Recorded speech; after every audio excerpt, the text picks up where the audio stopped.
우리를 사랑하시는 참 좋으신 하나님 아버지, 늘 함께 하시고 우리를 붙잡아 주시고 이끌어 주셔서 감사합니다.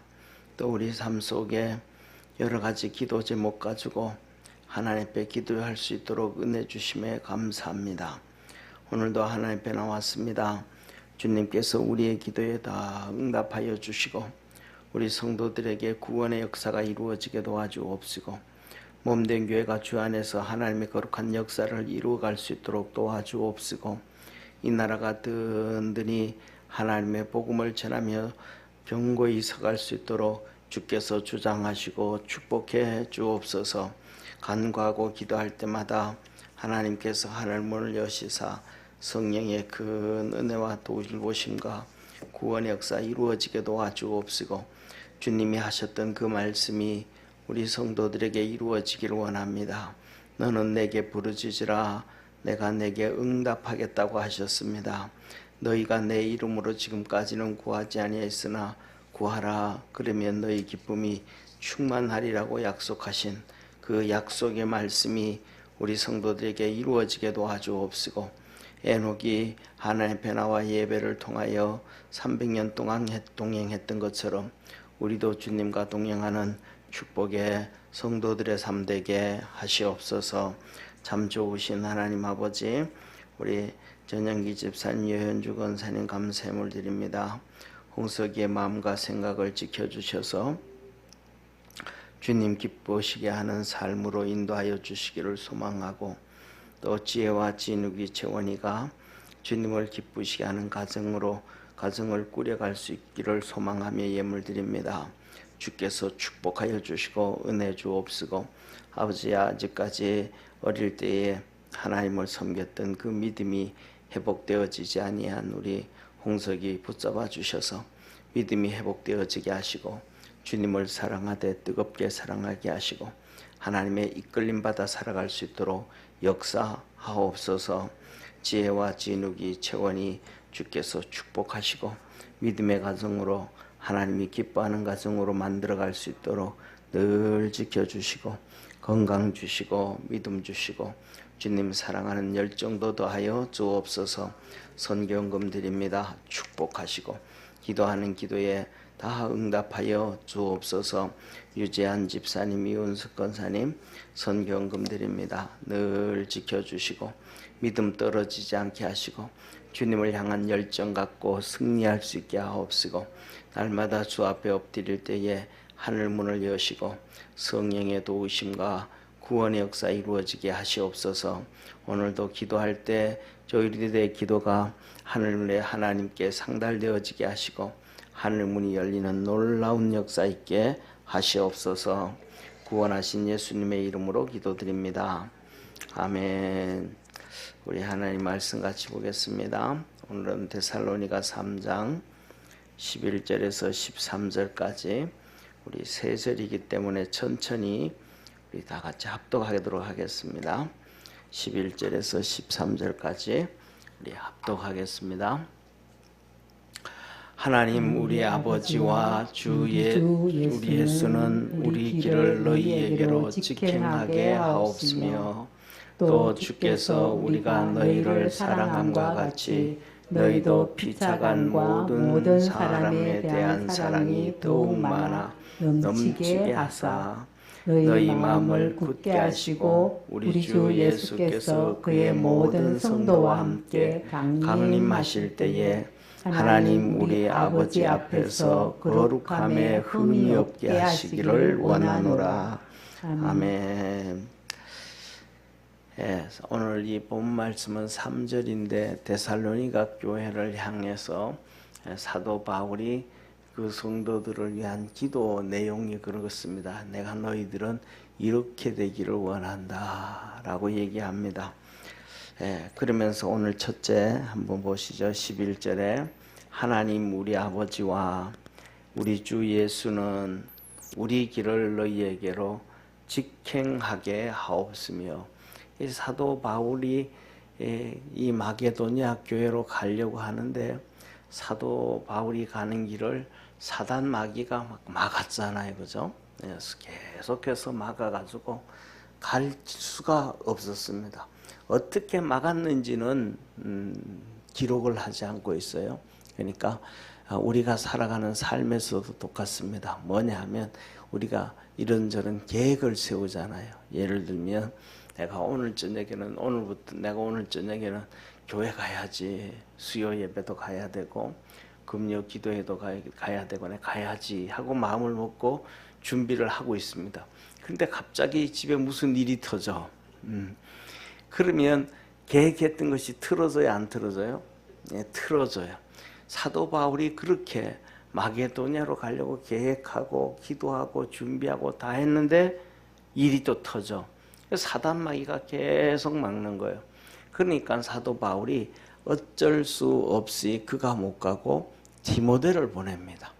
그래서 디모데를 보내가지고 그 교회 성도들의 신앙을 살펴보고 이 데살로니가 교회가 정말로 심각하게 가난해 있었고 상상 초월할 정도로 핍박도 있었고, 그 다음에 교회 안에는 이런 이단들이 와가지고 성도들의 믿음을 흔들어 놓고 있고, 그러니까 삼중고라 그러잖아요, 그죠? 이렇게 어려움이 있었습니다.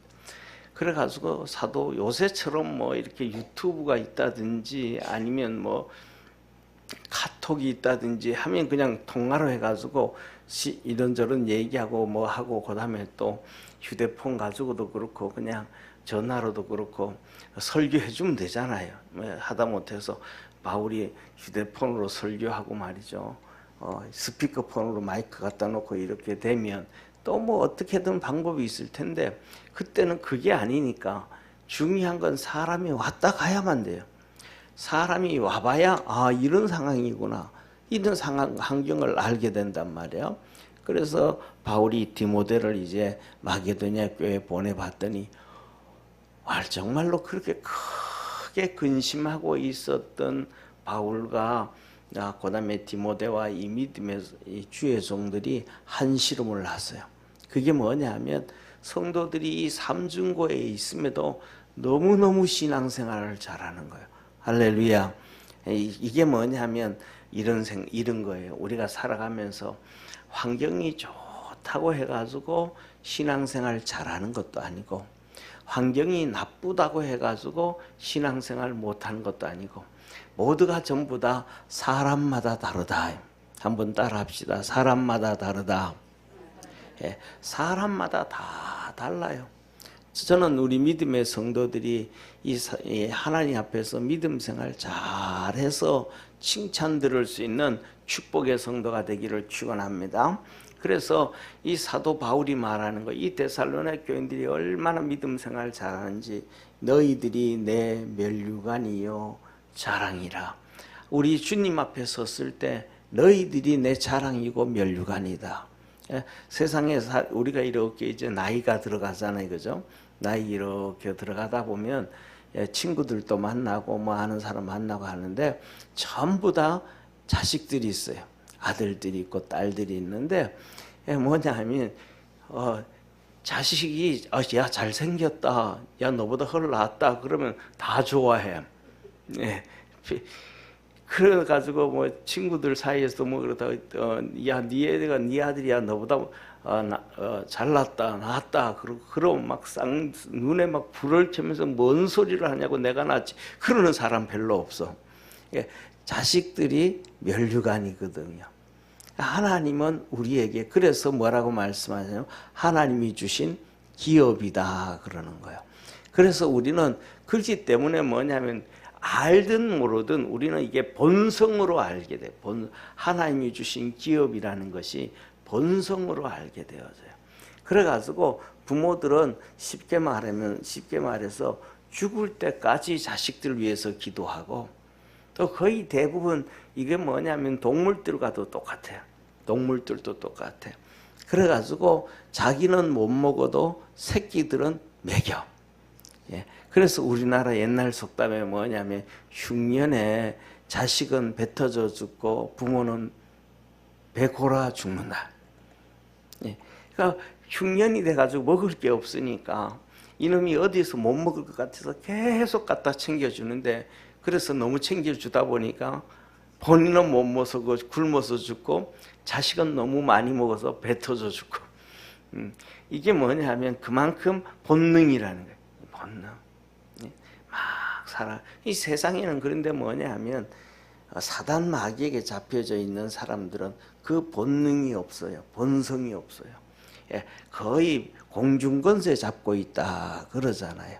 이 세상에 뭐 셀 수도 없는 수많은 나라의 위정자들이 있지만 그 위정자들은 거의 대부분 뭐냐 하면 마귀한테 잡혀져 있는 거예요. 공중권세 잡아서. 그래서 마귀는 그들을 통해 가지고 악한 법들을 만들고 뭐하고 해가지고 이 온 세상의 죄를 짓는 대로 끌고 가게 되어진다는 것을 기억하기를 바랍니다. 그래서 마지막에는 그래요. 그 우상이 그것이 지도자들이 결국은 우상 숭배하게 만들어요. 우리가 잘 알잖아요. 뭐냐면 바벨론에 느부갓네살 왕이 있어요. 이 느부갓네살 왕은 하나님이 뭐라 그랬냐면 내 종이라 그랬어요. 이 느부갓네살 왕이 하나님이 내 종이라 그랬는데 느부갓네살 왕은 하나님을 몰라요. 하나님을 모르는데 하나님은 내 종이라 그랬어. 그러면 이 느부갓네살 왕이 하나님이 일찍 잡았다는 거예요? 일찍 안 잡았다는 거예요? 일찍 잡았다는 거잖아요. 그러면 느부갓네살 왕이 자기도 모르게 본능으로 하나님을 찾아가야 돼. 그런데 하나님을 안 찾아가요. 하나님은 내 종이라고 했는데도 불구하고 그를 통해서 계속해서 일을 해가요. 첫째로는 북이스라엘이 망하고 난 다음에 나중에 이제 아수르에 의해서 망했잖아요. 그리고 남쪽에 이제 유다가 이제 바벨론에 의해서 망할 때 하나님이 강권적으로 그에게 예루살렘을 멸망 안 시켜요. 그래서 605년에 침공해가 가가지고 다 멸하고, 그러니까 이게 전쟁 다 이겼으니까. 그리고는 나라를 속국으로 만들지도 않아. 너희들 잘 하나님 섬기고 지내라. 그러면서 너들 내 말 잘 들어라 하면서 쉽게 말하면 옛날에 우리나라도 그러잖아요. 볼모로 잡아요. 볼모는 누구를 잡아가요? 왕자라든지 귀족층들의 자녀들을 볼모로 끌고 가잖아요. 말 들어라. 너들 이 나라 정치할 때 말 들어라 이 얘기예요. 그래서 볼모로 끌려간 사람들이 다니엘과 사드락과 메삭과 나머지 젊은 사람들이에요. 그런데도 불구하고 그들이 말을 안 들어. 그 말 안 들으면 정말로 박살을 내야 되잖아요. 그런데 그 다음에 두 번째 597년에 또 가가지고도 말 안 된다고 정복하고도 또 안 잡아주게. 그리고 이제 두 번째로는 그때 가가지고는 뭐냐면 그대로 또 놔둬요. 그 다음에 놔두면서 이제 대표적으로 뭐냐면 그때 왕이었던 여호야김 왕 있잖아요. 여호야김을 데려가요. 그리고 그 아들 여호야긴을 왕으로 앉잖아요. 너 아버지 끌려갔으니까 너도 잘못하면 또 끌고 갈 거야. 정신 바짝 차리고 잘해. 그랬는데도 또 말 안 들어요. 그래서 3개월 만에 여호야긴 아들을 폐위시키고 이 여호야김의, 그러니까 여호야긴의 삼촌이죠. 여호야김의 동생 시드기야 왕을 왕으로 앉잖아요. 너 이제 봤지? 형도 내가 잡아갔고 동생도 너 그 조카도 3개월 만에 폐위시키고 너를 왕으로 해놨으니까 너는 내 말 들으라. 그리고는 가요. 그래서 또 시드기야가 결국은 또 몇 개월 말 듣는 척 하다가 안 들어요. 그래서 582년에 완전히 이제 멸망을 당하는데, 그때 와가지고는 정말 비참하게 이 멸망을 시켜요. 시드기야 왕이 도망가는 걸 잡아가지고 오고, 그 자식들이, 왕자들이 도망가는 걸 잡아오게 해가지고는 시드기야가 보는 앞에서 그 아들들을 다 죽여요. 그리고 아들들을 다 죽이고 마지막에 눈을 빼버려요. 그리고 눈 뺀 눈으로 포승줄로 묶어가지고 말 뒤에 붙들어 매가지고 바벨론까지 끌고 가요. 그러니까 무려 몇 년이냐 하면 거의 17년, 18년 동안을 하나님이 강권적으로 느부갓네살을 붙잡으면서 유다를 향한 하나님의 뜻을 이루어 가셔요. 그러면 우리가 알잖아요. 우리가 살아가다 보면, 우리가 신앙생활 하다 보면, 또 우리가 하다 보면, 야, 이거는 참 특별한 은혜인데, 특별한 사건인데, 하나님이 진짜 강권적으로 일을 하는데 이게 어떻게 이룰 수가 있지 하면서 우리 삶 속에서 어떤 거 보면 하나님이 강권적으로 일을 하는 것을 보여줘요. 그런 게 경험이 있잖아요. 그죠? 바로 이 사건이 느부갓네살 왕이 그렇게 하나님이 그를 향하여 강권적으로 일하는 거예요. 그러면 거기에 하나님 앞에 순응을 하고 하나님을 찾아가야 되는데 그가 하나님을 안 찾아가요.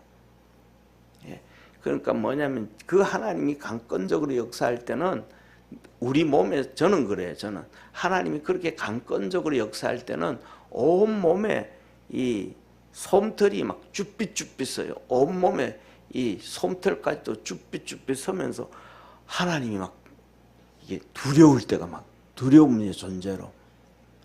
우리 성도들에게 여러 번 말씀을 드렸지만은 우리 같이 신앙생활하던 김영 집사님 있잖아요. 그 어머니가 93이 그 옛날에 30년 전에 93에 돌아가시는 거예요. 교회 한 번도 안 나오셨던 분이에요. 근데 그분한테 이제 신방을 가게 된 이유는 저승사자가 와서 데려가려고 그러는 거예요. 93인데도 얼마나 곱게 늙으셨는지 옷도 그냥 그렇게 깨끗하게 입고 항상 손에 손수건 가지고 있어요. 춤 흐르면 닦고 뭐 눈물 흐르면 닦고 딱 그렇게 가죠. 그렇게 이렇게 계신데 저승사자가 와서 귀신이 나타나는 거예요.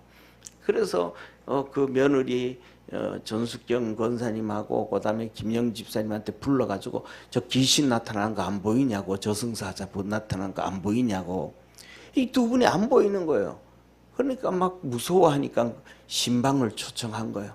그래서 신방을 가가지고 예수님 영접하고 기도하고 그다음에 한 40일 이상을 이제 집에서 2달 정도인가 한 40일 이상을 있었는데, 그때 가서 가볍게 되어지면 뭐 김영 집사님도 있고 김영 집사님 동생도 있어요. 그분들이 다 정말로 공부도 열심히 하고 똑똑하신 분들인데 이렇게 영접 기도하고 하면 그 어머니가 영접 기도하는데 너무너무 잘 따라 하시는 거예요.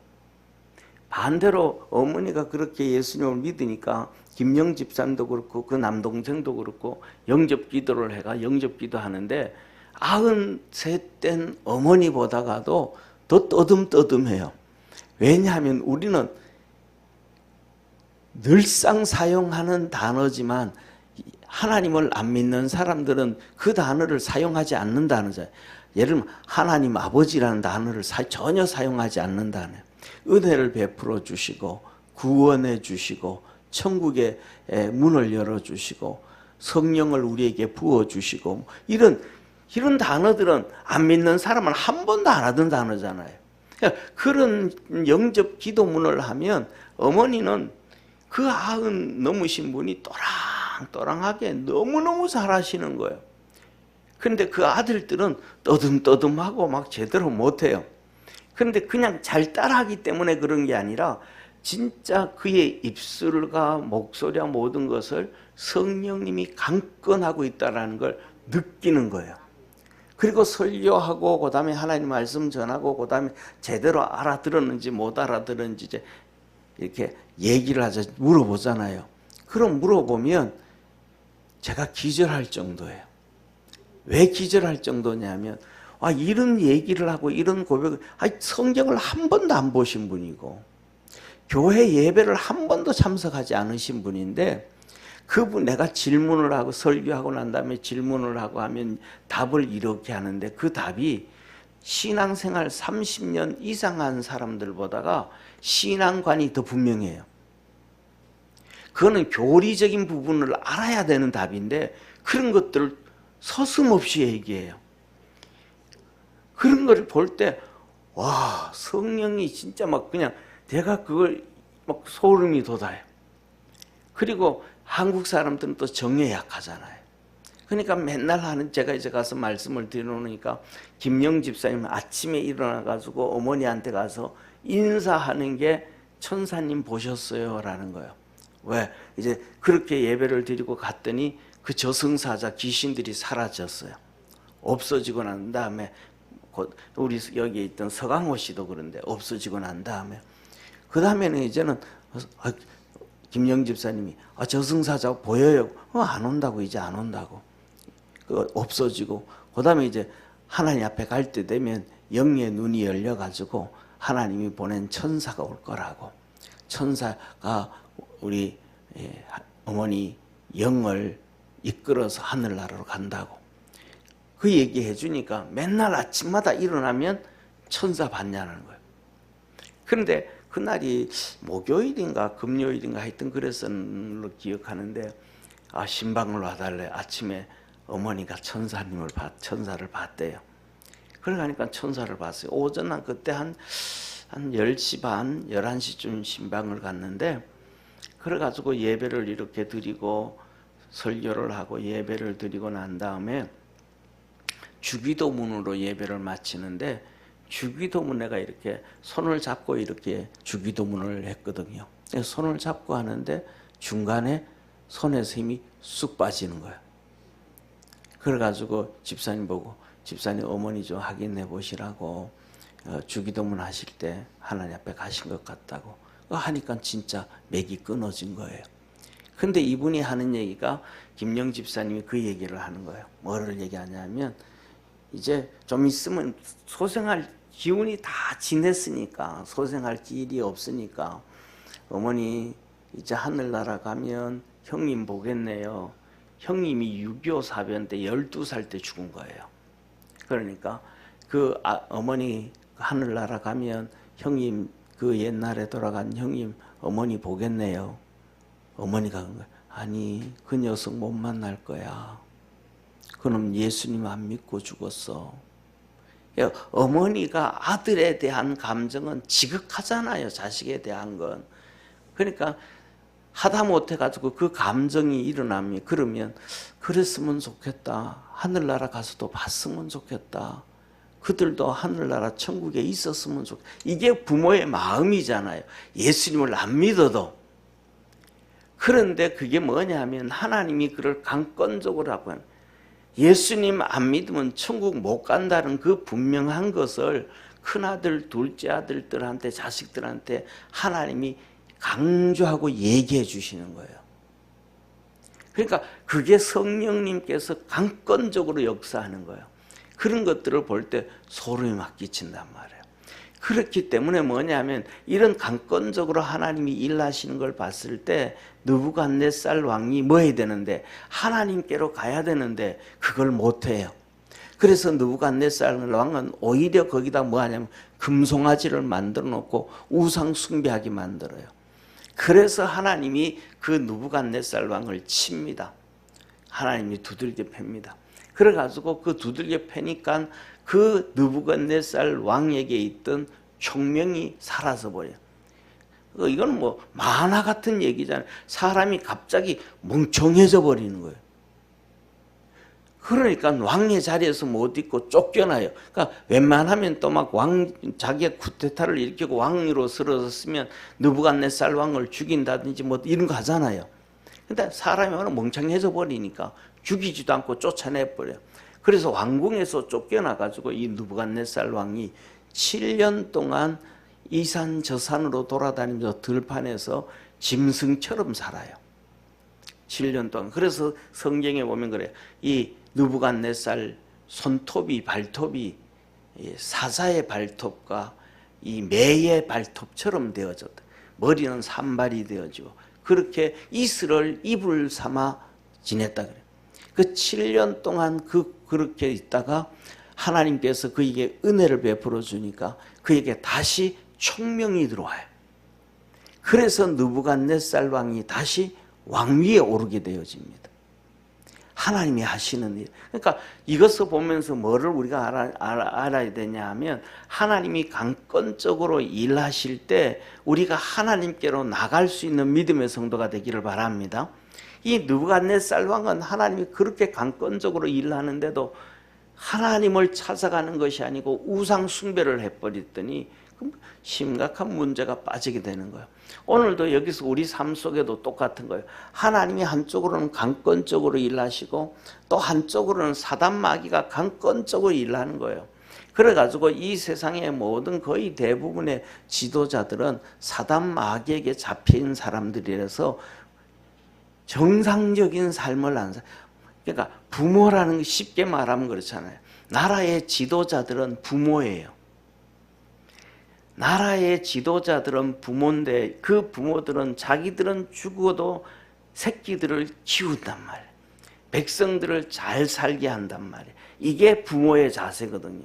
그런데 전 세계 거의 대부분의 지도자들은 인류 역사상 지금까지 오늘날만 있는 게 아니고 옛날부터 그 지도자들은 거의 대부분이 다 뭐 하냐면 자기들의 배만 불리지 국민들을 잘 살게 안 해요. 백성들을 편하게 하지 못해요. 이게 뭐냐 하면 사단에게 잡혀져 있다. 이걸 보게 되어지는 거예요. 그렇기 때문에 오늘날 우리가 살아가는 삶에도 사단 마귀가 엄청나게 역사함을 믿으시길 바랍니다. 그래서 오늘 여기 이거예요. 주님께 여기 바울이 기도하면서도 내가 디모데가 왔다 갔는데 그래도 내가 다시 너희들에게 가보기를 원하는데 하나님께서 우리에게 은혜 베풀어 주시고 사단의 그 모든 역사를 멸하셔가지고 직행하게 하기를 원한다. 빨리 직행한다는 얘기는 빨리 간다는 거잖아요. 그러니까 데살로니가에 너희들 빨리 가기를 원한다. 여러 가지잖아요. 얼마나 그냥 데살로니가 교인들이 이뻐요. 그 바깥으로 핍박과 그다음에 가난과 교회 안에서의 이단과 사이비들이 막 그냥 흔들어 젖히는데도 그들은 진짜 좋은 믿음을 가지고 있고 그 대표적인 게 사랑의 수고 믿음의 역사가 나타나고 소망의 인내를 하는 정말로 좋은 성도, 그들을 진짜 잘하는 것을 디모데를 통해서 들었으니까 또 빨리 가보고 싶은 거예요. 그들의 가기를 원하는 거예요. 그래서 직행하게 하옵시고 그랬던 거예요. 하나님이 좀 진짜 도와줘가지고 사단 마귀가 끊임없이 방해하는 것에 그 문제가 해결되어지기를 원한다. 우리 믿음의 성도들 삶에도 사단 마귀가 수시로 와서 이런저런 어려움을 주지만은 기도하고 믿음으로 인내하고 이기고 하나님께서 그 모든 일들에 직행하게 하시기를 주의 이름으로 축원합니다. 그래서 그것들이 갑자기 그냥 쑥 사라지는 것처럼 쉽게 말하면 이것과 똑같은 거예요. 아침에 이렇게 안개가 자욱하게 끼어져도 아침에 햇빛이 내리쬐기 시작하면 그 안개가 순식간 사라져 버리고 이슬 방울이 그냥 주렁주렁 맺혀져 있다가도 햇빛이 내리쬐기 시작하면 그 이슬이 순식간에 사라지는 것처럼 우리 믿음의 성도들의 삶 속에 사단이 역사하는 그 모든 일들이 순식간 사라지게 되어지는, 직행하게 되어지는 주의 은혜가 있기를 주의 이름으로 축원합니다. 그러면서 말씀합니다. 또 주께서 우리가 너희를 사랑함과 같이 너희도 피차간 모든 사람에 대한 사랑이 더욱 많아 넘치게 하사. 사도 바울이 내가 너희들 진짜 사랑하는데 우리가 너희들을 사랑하는 것처럼 너희들도 사랑의 수고를 하지만은 그렇게 사랑하기를 원한다. 사랑이 많아지기를 원한다. 이 사랑이라는 거는요, 사람을 살리는 게 사랑입니다. 사람을 살리는 게 사랑. 그러니까 어떤 사람은 내가 사랑한다 그러면서 사람을 죽이는 사람이 있어요. 뭐냐 하면 그거는 사랑이라는 게 사랑이 아니고 사랑이라는 명분을 통해 가지고 자기의 욕심을 채워가는 거예요. 어떤 사람들은 자식들을 그러잖아요. 자기가 욕망을 채워가기 위해 가지고 자식들을 사랑한다 그러면서 너는 이하고 이거 해라, 너는 일러가 하라, 너는 이거 해라 하면서 막 우겨 넣잖아요. 그럼 애들이 아버지 나 그거 하기 싫은데 나는 진짜 그 학과 가기 싫고 이거 공부하고 싶은데 그럼 그거 안 돼. 이거 해. 뭐냐 하면 그런 건 그렇게 말할 때는 두 가지거든요. 한 가지는 뭐냐면 자기가 욕심을 내서 진짜 뭐 하고 싶은 자기의 욕망을 채우고 싶은 자기가 하지 못했던 것들. 그래서 많은 부모들은 그러거든요. 자기들이 대학교를 못 나왔던 부모들은 자식들이 무슨 공부하기 싫어해도 무조건 대학교를 보내야 된다라는 고집을 피우는 부모들이 있어요.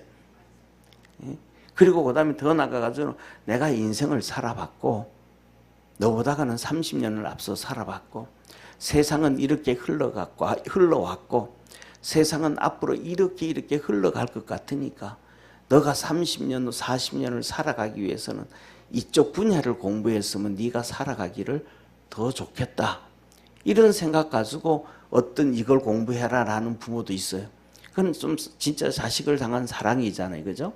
예. 그런데 그럴 때는 강권적으로 막 해라 되는 게 아니고 사실은 설득을 해야 되는 거예요. 이렇고 이러니까 설득을 해야 되는데 그 설득도 안 통하면 자식이 원하는 대로 놔주는 것이 그것도 사랑이라고 저는 봐요. 그러니까 뭐냐면 사랑이라는 명목으로 부모가 자기가 이루지 못했던 것들을 이루어 가려고 하는 경우가 너무 많은데 그거는 사랑이 아니더라. 사랑은 사람을 살리는 것이라는 걸 믿으시길 바랍니다. 그래서 이런 얘기를 하잖아요. 부모는 죽을 때까지 평생 기다린다 그러죠. 평생 기다린다는 거예요. 평생. 자식이 돌아오든 안 돌아오든 잘 되든 못 되든 평생 기다린다. 이게 뭐냐면 사랑이거든요. 이게 주님이 성경에 그렇게 말씀을 해주고 계시거든요. 성경에서 주님이 뭐라고 말씀을 하시냐면 베드로서에서 이렇게 말씀합니다. 하나님은 하루가 1000년 같고 1000년이 하루처럼 너희가 다 구원 얻기를 기다리시느니라. 아멘. 그러니까 부모는 그냥 포기하는 게 사랑이 아니고 끝까지 기다려주고 기다려주는 것이 사랑이거든요. 그런데 그냥 기다려주는 것만 하는 게 아니고 그 기다려주면서 모든 수고는 또 다 하거든요. 쉽게 말해서 자기는 쉽게 말해서 맛있는 거 하나 돈 주고 사 먹지 아니하고 돈을 모아놔도 자식 때문에 또 다 털어놓고 집어넣고 그 다음에 또 그러고 그러면서도 불평하지 않을 때가 많거든요. 그러니까 이게 뭐냐면 사랑인데 바울이 자기가 이 데살로니가 교인들을 진짜 사랑한다는 거예요. 그래서 내가 너희들을 이렇게 사랑하듯이 너희들도 사랑하기를 원한다.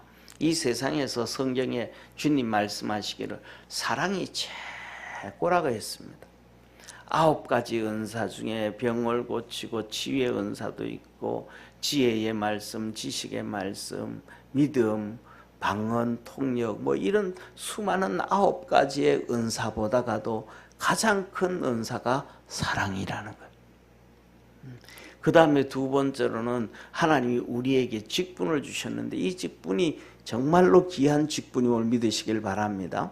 그런데 사도와 선지자와 복음전도자와 목사와 교사로 죽었는데 다 사도고 다 선지자고 다 능력 행하는 자가 아니라 하시면서 가장 큰 은사는 사랑이라. 9가지 성령의 열매에서도 제일 먼저 하신 말씀이 사랑이라. 사랑과 희락과 화평과. 그래서 13장 7절에 사랑은 모든 것을 믿으며 모든 것을 바라며 모든 것을 견디며 모든 것을 참느니라. 할렐루야. 이게 사랑이라는 거예요. 우리 주님이 그렇게 사랑하셨고 하나님이 사랑하셨는데 바울이 그러는 내가 너 사랑을 하는데 너희들이 서로 그렇게 사랑하기를 원한다. 다시 말하면 우리가 신앙생활을 하면서 사랑이 많은 사람이 제일 좋은 믿음을 가진 사람이다. 사랑을 많이 가진 사람이 되기를 주의 이름으로 축원합니다. 이게 가장 축복이에요. 가장 축복. 그래서 두 번째로 난 너희들에게 기도하는데 너희들이 진짜 내가 사랑하는 것처럼 진짜 그렇게 많이 사랑하기를 바란다. 이 두 번째가 데살로니가 교회를 향한 사도 바울의 기도입니다. 세 번째로는 너희 마음을 굳게 하시고, 너의 마음이 좀 안 흔들렸으면 좋겠다. 어려움에도 안 흔들렸으면 좋겠고, 핍박에도 안 흔들렸으면 좋겠고, 잘못 가르쳐주는 이단과 사이비들, 이들에게도 너희들의 마음이 안 흔들렸으면 좋겠고, 우리가 살아가면서 마음 흔들릴 때가 얼마나 많아요.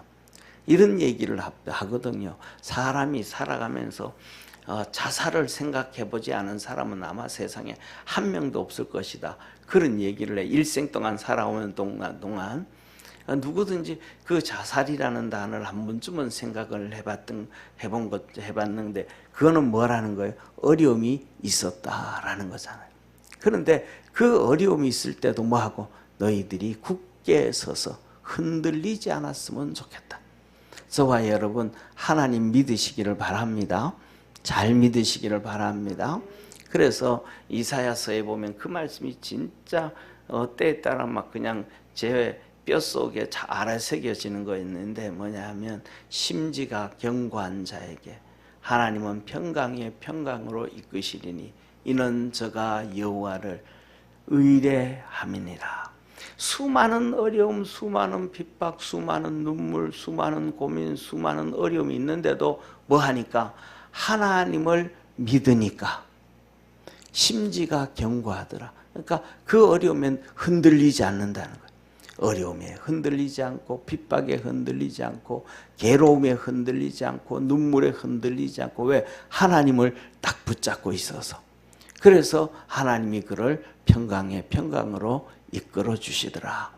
우리 믿음의 성도들이 그렇게 되어지기를 축원합니다. 세 번째로 바로 이 사도 바울이 데살로니가 교회를 위한 성도들을 위한 기도가 이 믿음이 굳게 하시고 흔들리지 않게 하옵시고, 그 다음에 네 번째 기도 제목이 우리 주 예수께서 그의 모든 성도와 함께 강림하실 때에 하나님 우리 아버지 앞에서 거룩함에 흠이 없게 하시기를 원하노라. 너희들이 네 번째로 너희들이 하나님 앞에 설 때 우리 주님이 천사장의 소리와 하나님의 나팔로 친히 강림하실 때, 그리고 또 우리가 그 주님 오시기 전에 뭐 하늘나라 간다 그러면 주님 앞에 설 때에 이 신앙으로 영적으로 흠 없기를 원한다. 살아가면서 우리에게 흠 없는 일이 어디 있겠습니까? 육신의 흠도 많고 성격의 흠도 많고 삶의 흠도 많지만은 하나님께서 그것을 십자가의 보혈로 다 용서하고 다 덮어주고 신앙 안에서 점점 믿음이 성숙하고 성장해 가서 흠 없게 하시기를 원하노라. 이게 네 번째 사도 바울이 데살로니가 교회를 향한 기도 제목이에요. 그래서 우리 믿음의 성도들도 믿음 안에서 주님을 향하여 열심히 믿음으로 달려가서 하나님 앞에 섰을 때 흠 없는 우리 축복의 성도가 되어지기를 주의 이름으로 축원합니다. 저는 많이 타락을 해가지고 좀 그렇습니다. 개척 처음 했을 때는 제가 좀 막 뭐 좀 된 것 같고 뭐 좀 된 것가 아니고 좀 열심을 내고 좀 이렇게 할 것 같아가지고 주님 앞에 가가지고 그때 기도할 때도 주님 내가 주님 앞에 가면 수고하고 하고 했었으면 면류관을 주실 텐데 그 면류관에 보석 여러 개 있으면 먼저 하나 떼가지고 이 개척했을 때 어려울 때 좀 씁시다. 하나님 좀 이 어려움 좀 해결하게 해주십시오 하면서 그런 면류관에 대한 기도를 했는데 이제는 그런 면류관에 대한 기도를 못 합니다. 이제는 열심히 해가지고 하나님 앞에 가서 종아리 5대 맞을 거 4대만 맞아야지. 이런 기도, 이런 생각밖에 이제는 안 나와요. 우리 믿음의 성도들이 하나님 앞에서 이렇게 견고하게 흠없게 설 수 있다는 것은 가장 큰 은혜요 축복이요 우리의 노력만으로 되는 것이 아니고 우리 주님께서 우리에게 은혜 베풀어 주셔야 된다는 걸 믿으시길 바랍니다. 그래서 우리 성도들이 기도할 때 하나님 내게 긍휼을 베풀어 주시고 은혜를 많이 베풀어 주셔서 내가 믿음으로 열심히 달려가게 하시고 주님 앞에 섰을 때 흠없도록 축복해 주옵소서. 그렇게 간구하고 기도하기를 축원합니다. 기도하겠습니다. 전능하신 하나님 아버지, 우리를 늘 사랑해 주시고 은혜 베풀어 주셔서 감사합니다. 하나님 아버지, 사도 바울이 데살로니가 교인들을 향하여 기도합니다.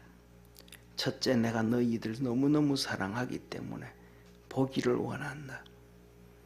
사단 마귀의 시험을 이기고 하나님께서 그 길을 열어주셔서 너희들에게 직행하게 하기를 원하고 또 너희들이 내가 너희들을 사랑하는 것처럼 너희들도 피차간에 서로서로 사랑이 많은 사람이 되기를 원하고 또 하나님께서 너희 마음을 굳게 해서 가난의 환경이든 핍박의 환경이든 시험하고 넘어뜨리려고 하는 신앙의 환경이든 흔들리지 않고 굳게 서기를 원하고 그렇게 믿음으로 승리해서 우리 주님 앞에 섰을 때 주님 이 땅의 천사장의 소리와 하나님의 나팔로 재림할 때 거룩하여 흠이 없기를 원한다.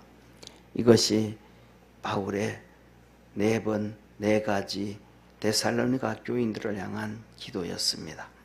오늘도 이 기도의 제목이 우리 주님이 우리를 향하신 기도의 제목이라 믿습니다.